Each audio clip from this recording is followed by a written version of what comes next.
Good morning. Welcome back to Daybreak. We know the holidays, not every part of them is always easy or happy. So all week long, we have a series that we're going to be focusing on the holiday blues. And I have Shannon Bruin here to help me with the first letter in our segment. Thanks for being here. Yeah, thanks for having me. So Shannon is a licensed clinical specialist. What's your official title, Shannon, with ThriveWorks? Yes, a regional clinic director at ThriveWorks. And we're talking about holiday blues and the letter B today, which stands for budget. Because this time of year, it seems like it's just so hard to stick to a budget. Not that it's easy any other time, but there's something about the holidays. What is it that happens in our thought process with our emotions that makes it so difficult to stick to a budget?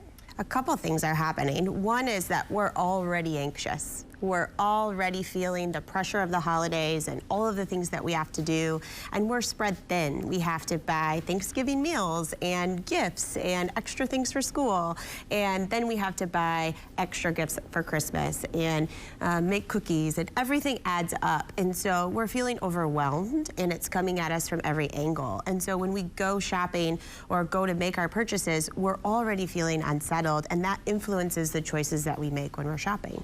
What should we consider during the holidays with what we're trying to accomplish with those purchases? I think the biggest thing we can do is to plan ahead, is to actually take the time to make a list and create a budget. If you're really tech savvy, you can make a spreadsheet. I have friends that have color-coded spreadsheets that change color when you hit your budget.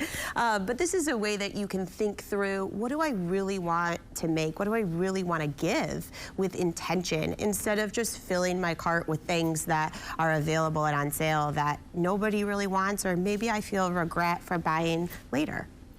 Have you ever dealt with people who they're trying to make up for something by buying all of these things, maybe that they didn't have when they were a kid, or I don't know, are there deeper rooted things that are going on here? Absolutely.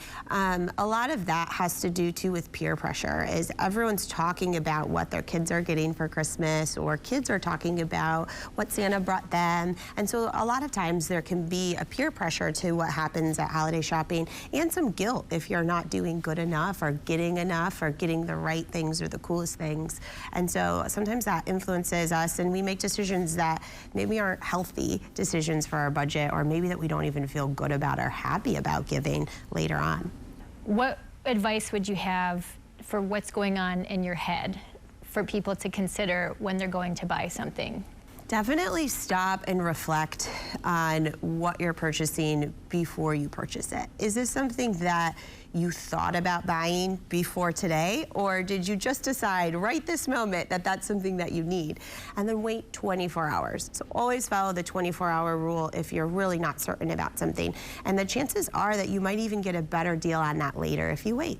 It's good advice too. Shannon Bruin with ThriveWorks in Grand Rapids, thanks so much for being here. Thanks for having me.